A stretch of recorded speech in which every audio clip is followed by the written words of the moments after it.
नमस्कार दोस्तों।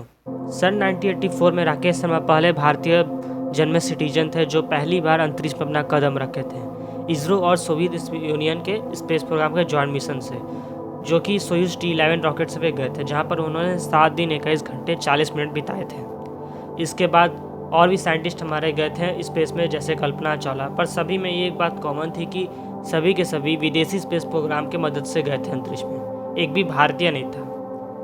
पर साल 2006 में इसरो एक प्लान के साथ आता है जिसमें वे एक सिंपल सा कैप्सूल डिजाइन करने वाले थे जो 1 हफ्ते तक अंतरिक्ष में रहेगा और फिर वापस पृथ्वी पर बुला लेंगे, जिसमें 2 वैज्ञानिकों की क्षमता रहेगा और इसका नाम दिया गया गगनयान। और वहीं से हमारा शुरुआत हुआ भारत का पहला इंसानों को अंतरिक्ष में पहुंचाने वाला मिशन गगनयान।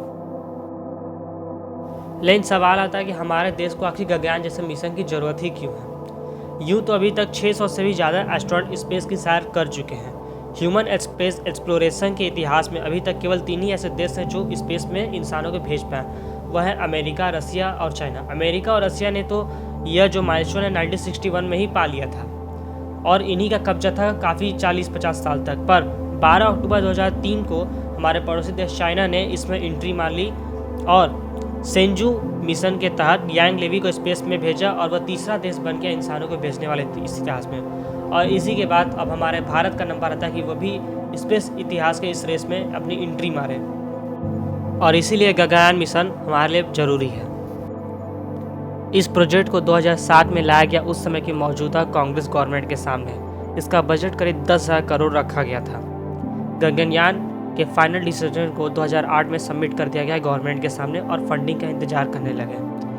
गगनयान का पहला जो अनक्रू फ्लाइट था, यानी कि जिसमें वो बिना इंसानों के ही एक बार फ्लाइट टेस्ट करेंगे, उसे 2013 में लॉन्च होना था, पर बाद में इसका डेट 2016 में कर दिया गया। हालांकि अप्रैल 2012 में ऐसी खबर आई कि फंडिंग प्रॉब्लम के चलते गगनयान मिशन के भविष्य पर डाउट होने लगा और इसके बाद अगस्त 2013 में इसरो के अनाउंसमेंट में हुआ कि जितने भी सारे क्रू स्पेस फ्लाइट के टेस्ट थे वह सभी इसरो के प्रायोरिटी लिस्ट से भी बाहर हो गए।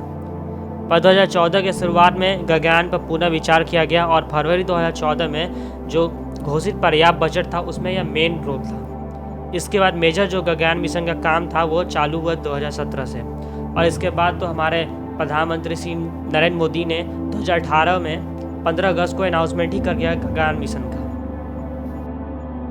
अब हम मानव सहित गगनयान लेकर के चलेंगे।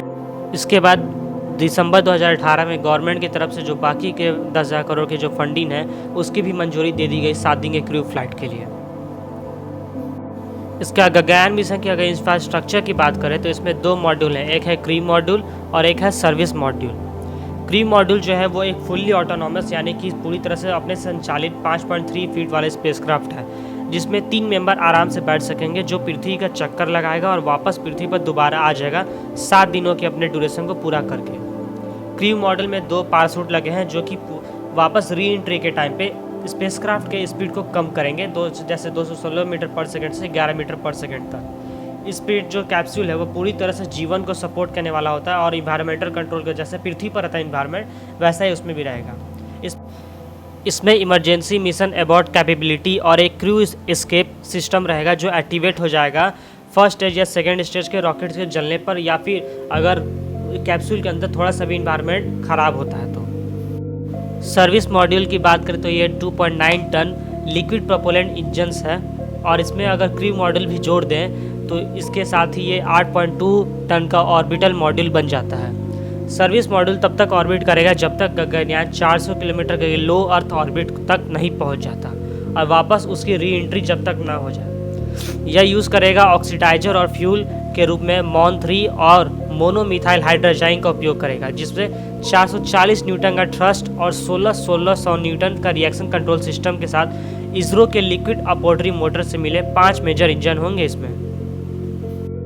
इसके बाद इसरो ने इस क्रू मेंबर में जाने वाले 3 एस्ट्रोनॉट को इंडियन एयरफोर्स से चुना है जिन्हें ट्रेनिंग के लिए भेज दिया गया है बेंगलोर में। और इसके साथ ही ISRO human space flight centre और ग्लैवो कॉस्मोस यानी कि जो कि रशियन स्टेट रॉसकॉस्मोस का ही पार्ट है, उन्होंने एक एग्रीमेंट साइन किया है 1 जुलाई 2019 को, ताकि वे दोनों मिलकर एस्ट्रोनॉट की ट्रेनिंग के लिए सिलेक्ट कर पाएँ कि उनके लिए कौन सा सूट अच्छा रहेगा, मेडिकल एग्जामिनेशन कर पाएँ। इसी के साथ ही इसरो ने ग्राउंड स्टेशन भी बनाने का प्लान किया था कोकोस आइलैंड पर ऑस्ट्रेलियन स्पेस एजेंसी से बात करने के बाद, और 2021 में यह बनकर तैयार भी हो गया है। लगभग गगनयान मिशन के सारे पार्ट्स बन के तैयार हो चुके हैं। अब इसमें बचा है कल टेस्ट फ्लाइट। तो टेस्ट फ्लाइट के लिए आप देख सकते हैं इसके में कितने सारे अभी टेस्ट फ्लाइट होना बाकी और कितने हो चुके हैं। इनमें से हमारा जो पहला टेस्ट है री एंट्री टेस्ट, फिर पैड अपोर्ट टेस्ट और ड्रग पासो जो टेस्ट है वो पूरे हो चुके हैं। लेकिन आपने एक बात ध्यान दी होगी इसमें कि जो हमारे तीनों के तीनों टेस्ट हैं और जो बाकी के टेस्ट होना बाकी उनमें काफ़ी सारे अंतर हैं डेट के। ऐसा है इसलिए क्योंकि इसके पीछे मेन 2 वजह आते हैं। पहला तो कोविड के चलते हमारा जो गगनयान मिशन का जो टाइम है बहुत ज़्यादा एक्सटेंड हो गया। दूसरा जो है कि जो क्रू कैप्सूल में इन्वायरमेंटल कंट्रोल सिस्टम के जितने भी पार्ट्स हैं वह अमेरिका और रसिया से इंपोर्ट होने वाले थे, लेकिन इनकी इंपोर्टिंग कॉस्ट जो है बहुत ज़्यादा थी, जिसकी वजह से इसरो ने इसे इंडिया में ही बनाने का फैसला किया। और ये हमारे लिए एक अच्छी बात भी है कि हम जितना ज़्यादा अपने इंडियन पार्ट्स को उसमें यूज करेंगे उतना ज़्यादा हमें इसमें अपनत्व महसूस होगा।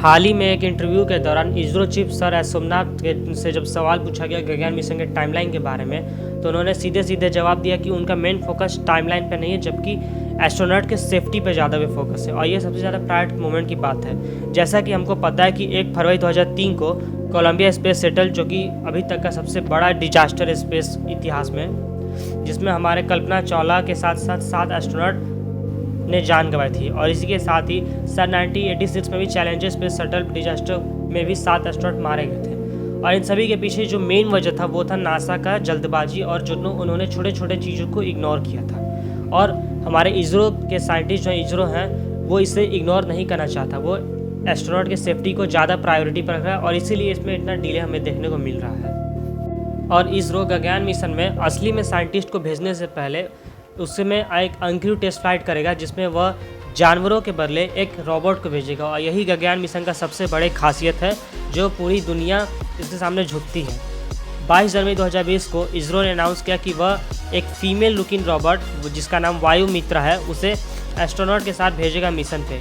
इसरो का इससे एम्स है कि वह जानवरों का एक्सपेरिमेंट के लिए मिशन में यूज़ ना करे, इसके बदले जैसे दूसरे देश जानवरों का यूज़ करते हैं उसके बदले यह रोबोट से टेस्टिंग करेगा, ताकि वो अच्छे से समझ पाए कि जब स्पेस कैप्सूल स्पेस में जाएगा तो उसका अल्ट्रावायलेट जो रेडिएशन है, टेम्परेचर, उसका क्या क्या इफेक्ट पड़ सकता है।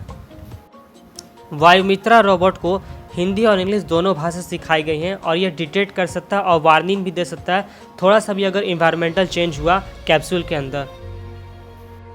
इस पूरे मिशन को पूरा करने के लिए DRDO, HAL और इसरो ने पूरी जान झोंक दी है। गगनयान मिशन को LBM-3 लॉन्च व्हीकल, जो कि इसी के लिए स्पेशली बनाया गया है, इससे ही लॉन्च होगा, जो कि अभी तक का सबसे पावरफुल लॉन्च व्हीकल है। हमें उस दिन का बेसब्री से इंतज़ार रहेगा जब इसरो गगनयान मिशन को लॉन्च करेगा और हमारा देश चौथा ऐसा देश बनेगा जब वो इंसानों को अंतरिक्ष में भेजेगा और पूरी दुनिया में इसरो का एक बार फिर से नाम रोशन होगा, जैसे चंद्रयान-3 और आदित्य L1 में किया है। आप कितने एक्साइटेड है गगनयान मिशन के लिए हमें ज़रूर बताएगा, और अगर आपको ये गगनयान के बारे में फैक्ट पसंद आते हैं तो हमारे चैनल को सब्सक्राइब और शेयर जरूर कीजिए।